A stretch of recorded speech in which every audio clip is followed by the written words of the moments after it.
Israeli हमलों के बाद गाजा तबाह और बर्बाद हो चुका है। गाजा में इजरायली नरसंहार किसी से छिपा नहीं है। आए दिन गाजा से भयानक तस्वीरें सामने आती रहती भी हैं।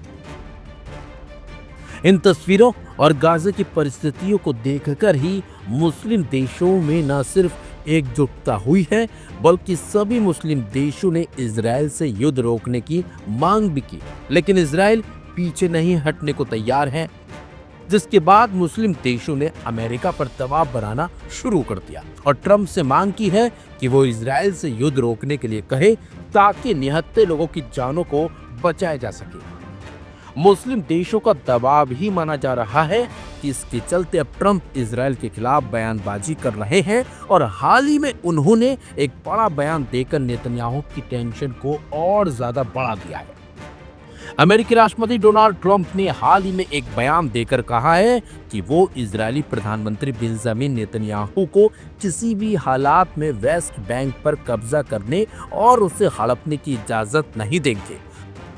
हालांकि अभी वेस्ट बैंक पर इजरायल का ही कंट्रोल है। हैरानी की बात तो यह है कि ट्रंप का ये बड़ा बयान ऐसे वक्त में आया है जब इजरायली प्रधानमंत्री नेतन्याहू शुक्रवार को संयुक्त राष्ट्र महासभा में अपना संबोधन देने वाले हैं, लेकिन उससे पहले ट्रंप ने उन्हें अपना सख्त संदेश दे दिया है। और दूसरी तरफ ब्रिटेन, कनाडा समेत अमेरिका के कई सहयोगी देश भी संयुक्त राष्ट्र महासभा में फिलिस्तीन को एक राष्ट्र के रूप में मान्यता देने पर राजी हो चुके हैं। और कई मुस्लिम देश ट्रंप पर इस बात का दबाव बना रहे हैं कि वो वेस्ट बैंक पर इजरायल की महत्वाकांक्षाओं पर लगाम लगाए। ट्रंप ने गुरुवार को एक शासकीय आदेश पर हस्ताक्षर करते हुए ओवल ऑफिस में पत्रकारों से कहा कि मैं इजरायल को वेस्ट बैंक पर कब्जा करने की इजाजत नहीं दूंगा, ऐसा हरगिज नहीं होगा।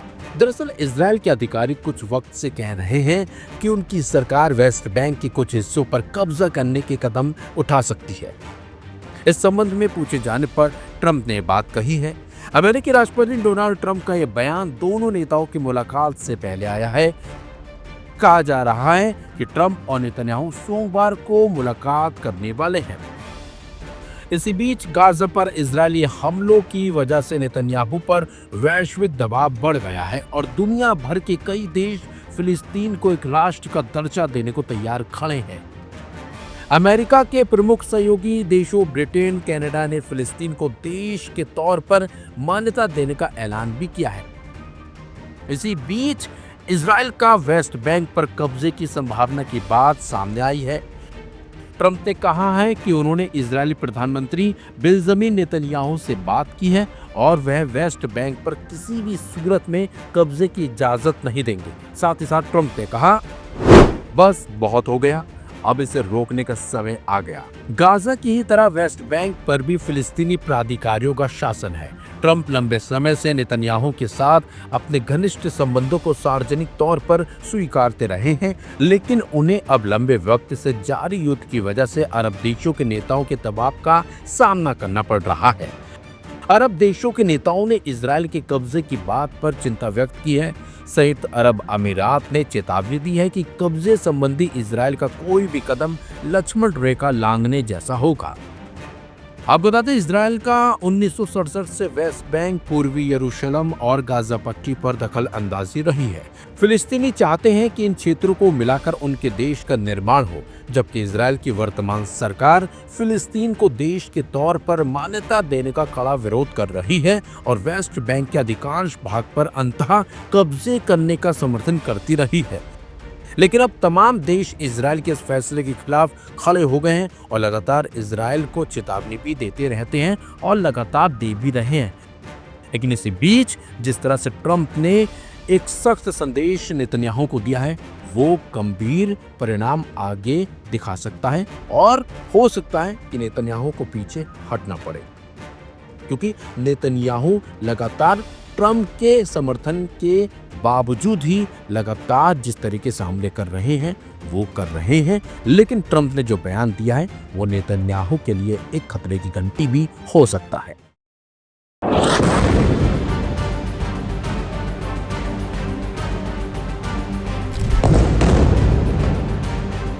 गाजा में इसराइल का हमला लगातार तेज होता जा रहा है। गाजा सिटी में इस्राएली सेना के हमले ने भगदड़ जैसी स्थिति पैदा कर दी है। एक तरफ इस्राइल हमास के बड़े अड्डों को तबाह करने का दावा कर रहा है, तो दूसरी तरफ बंधकों की स्थिति और अंतर्राष्ट्रीय दबाव के बीच यह युद्ध उलझता जा रहा है। इस्राइल ने गाजा सिटी पर दो तरफ से हमले शुरू कर दिए हैं। इस्राएली सेना के मुताबिक टैंक, गोला बारूद और अन्य हथियार गाजा सिटी की ओर पहुंचाए जा रहे हैं। एयरफोर्स पहले से ही इमारतों को निशाना बना रही है। इस्राएल का कहना है कि उनका मकसद गाजा सिटी में हमास के गढ़ को पूरी तरीके से खत्म करना है।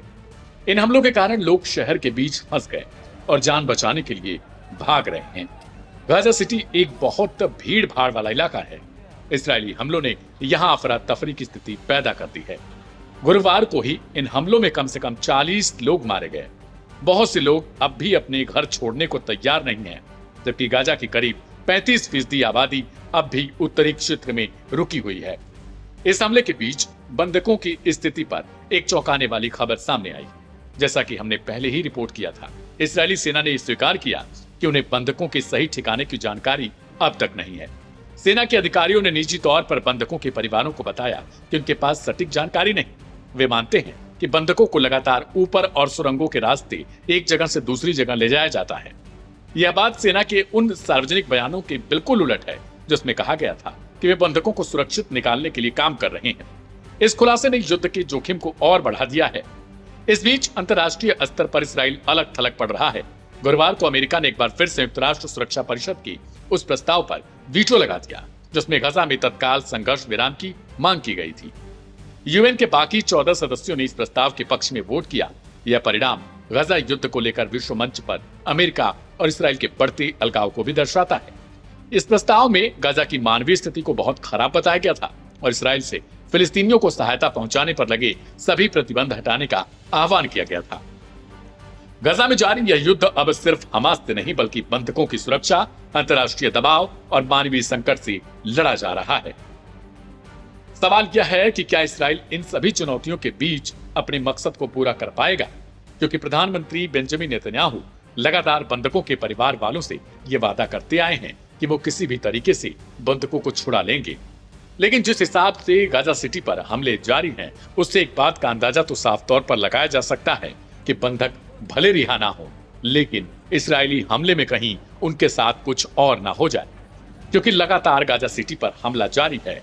इस्राएली सेना को यह भी नहीं पता कि आखिरकार हमास ने कहां उन बंधकों को छिपा रखा है, किन सुरंगों में। अगर सुरंगों का अंदाजा उसे नहीं है, तो फिर आखिरकार जहां वे बमबारी कर रहे हैं वहां से वे किस तरीके से उन बंधकों को निकालेंगे। कहीं ऐसा ना हो कि बमबारी के दौरान उन सुरंगों को भी इस्राएली सेना निशाना बना दे। बहरहाल देखना होगा कि आने वाले समय में इस पर आगे क्या कुछ होता है। इस रिपोर्ट में इतना ही।